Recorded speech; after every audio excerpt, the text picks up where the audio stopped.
game, former Husker Jay Moore and Sean Callahan.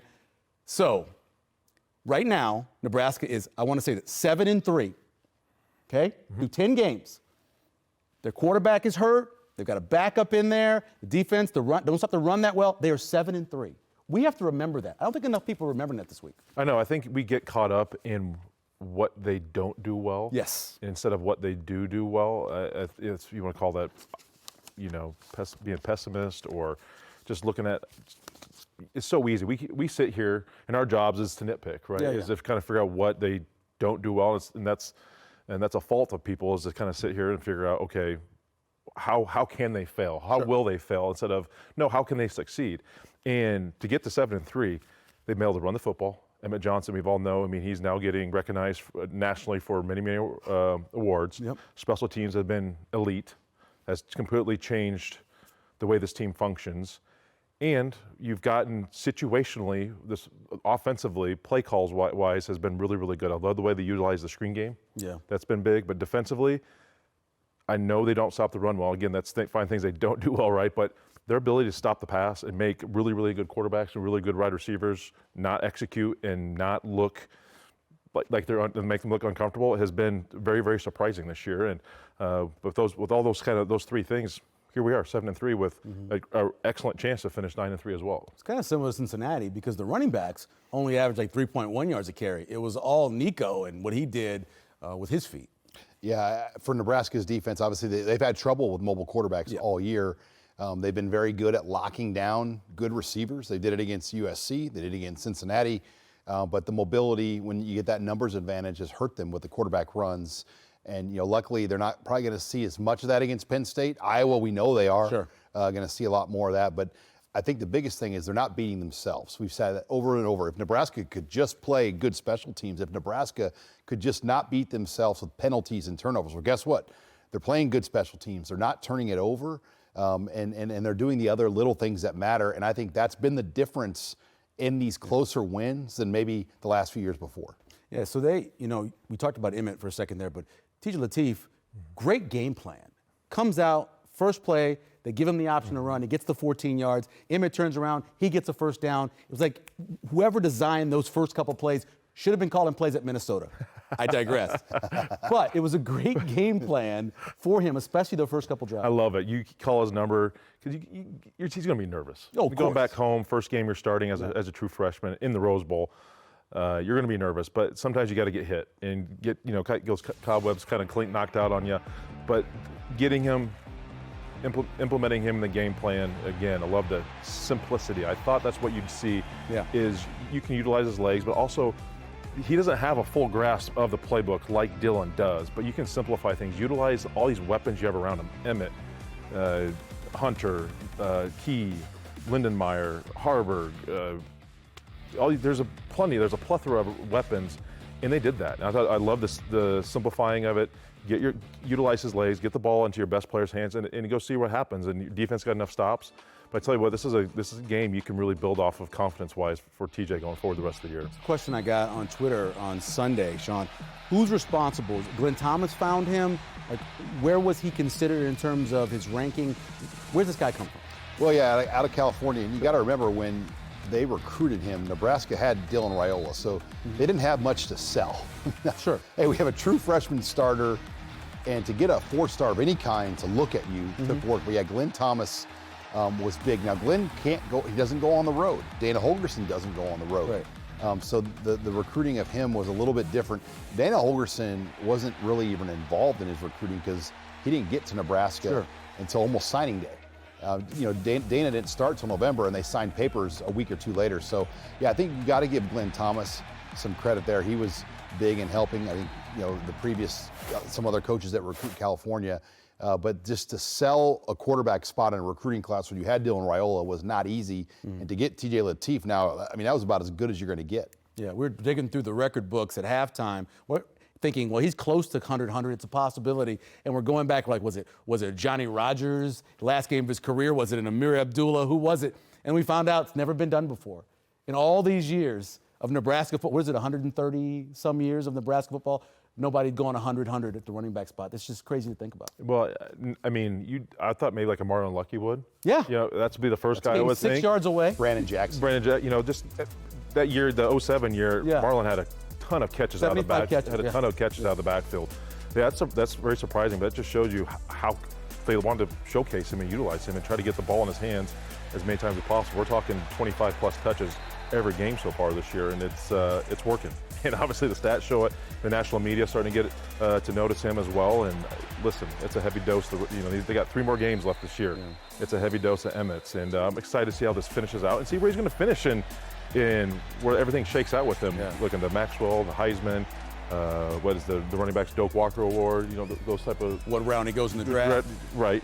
But you know, he has the ability to potentially come back as well. So I think keeping him, because there was a chance he was leaving last year, and keeping him was very, very instrumental in the success that this team has had so far in 2025. I went through the list of running backs that are eligible to come out this year, and some may not, but I can't get him any lower than 9 or 10. That's 4th round.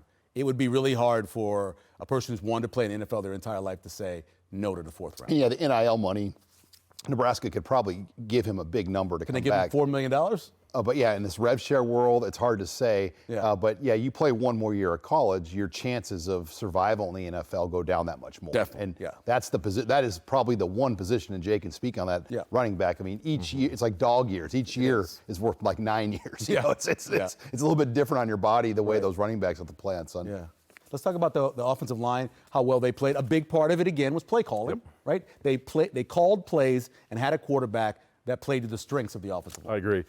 The interior, last week we talked about Spindler, Evans, Latovsky. That's kind of what was the strength. The tackle spots have been liable, obviously, at times. Getting Pritchett back this week, being healthy. But I just think, and again, playing 11-on-11 football makes a huge difference. Dillon, when he's back there, he is not a huge threat to keep it on a scramble or to utilize them in the run game. And that just allows your linebackers and your defensive ends, your defensive tackles to play much more aggressive, play much more downhill, and not really respect the mesh point or respect him keeping it. And I think allowing that gives the offensive line a lot more time to get leverage, a lot more time for them to, as defensive linemen, you can get caught looking around where the quarterback is to make sure he doesn't scramble. So that all gets factored in. With Dillon, it's not as much. I think there's obviously pluses to what Dillon can do with the playbook, but having the 11-on-11 totally helps out the offensive line. And I don't know if it was their best game, but it was one of their cleanest games that they've played so far year to date. Yeah, according to PFF, it was their best game, right? Yeah, all around, it was one of their most complete games of the year.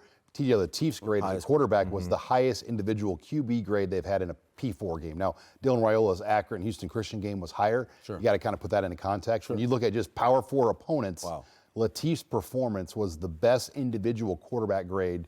And why wouldn't it be? 3 touchdown passes on 15 completions. 2 incompletes. And 2 incompletes, one being a drop. Right, yeah, and then no turnover-worthy plays or any of that stuff as well. The black shirts, another game where they didn't allow 400 yards. And I didn't realize that it was so rare. So only 7 teams in all the Power 4, or at least in, I think it's FBS actually, that haven't done that. That's crazy to think about. And again, it's we can nitpick things and see what they don't do well. Yeah. Obviously, they struggle stopping the run at times, and they gave some check down plays. But again, as defense, you're always going to have holes in your defense. And you're willing to give up a check down to the running back. Obviously, got a couple touchdowns doing that, but their ability to minimize big plays, really, other than the Michigan game and maybe the Minnesota game, we haven't seen a ton of huge chunk plays.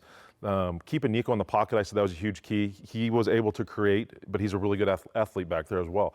But overall, their ability to make 4th and 1 stops. They've done that multiple times this year. But again, just restrict big plays, minimize the back end, and make these offenses get comfortable or uncomfortable, and they just don't know where you want to go. You make quarterbacks look foolish back there sometimes just because that secondary is communicating so well, and they played a lot of football. But not allowing 400 yards, that was a stat I had not realized that year. That's awesome. In today's day and age. Yeah. That's very, very impressive. Everything's catered towards offensive football. Yeah. Not allowing a 400-yard game so far this year is impressive. So Javin Wright and Singleton both played well, and they have. Keona Davis' best game by far of the year. Yeah, and again, I think him being home on the West Coast, he had a lot of family there. Sure. And his Showing grandmother, out. his grandmother came down from Phoenix, and a lot of other family members. So I think when you get him going, this defensive line has needed somebody to step up, especially without Deshaun McCullough on the up front this last game, and you had to go with Dylan Rogers, who had never played. You needed some other bodies up front, and Cade Petchak's kind of cooled off a little bit over time. I thought Riley Van Poppel for about 20 snaps of play. Yep. He looked good in this game too. But Keona Davis, you look at him off the bus, he's impressive. And Yeah. Williams Nwaneri, impressive. And Standing next to each other, that's got to intimidate a little bit. Those two guys next to each other are pretty impressive. yeah, those two, and and now they're going to see some of the better offensive lines in the Big Ten with Penn State and Iowa. And you know what those teams are going to do. They're going to run the ball at Nebraska and see if they can stop it. Last year, Nebraska finished around 86th ranked in special teams. Currently, they're anywhere from 2 to 6, depending on which metric you're looking at. But what an impressive change. I mean, I not surprised one bit. Once they announced Mike Eckler getting hired, I said, this is a game changer, ladies and gentlemen. He is going to change. I said at least 2 wins. And he could argue me more than that this year with how they've played. They're not, for so many years, the special teams have been a liability. When you go back there, whether it was the snapping, kicking, coverage, return. I mean, we got more punt return yards in the first 3 games than we had for the last 2 years. You have to have it. You have to get back to where Nebraska was. You have to get better in all 3 phases. And for a long time, those 2 phases we had offensive defense were pretty darn good, but special teams was laughable. It's respectable now, and it's changed this program. Keeping Coach Eckler here and keep recruiting and keep building that way into those special teams units is going to be instrumental to how this program projects in the next couple of years. And then the offshoot of that is Nebraska's 4th in the country in net start field position. Because of that, their plus, I think it's something over 5.5.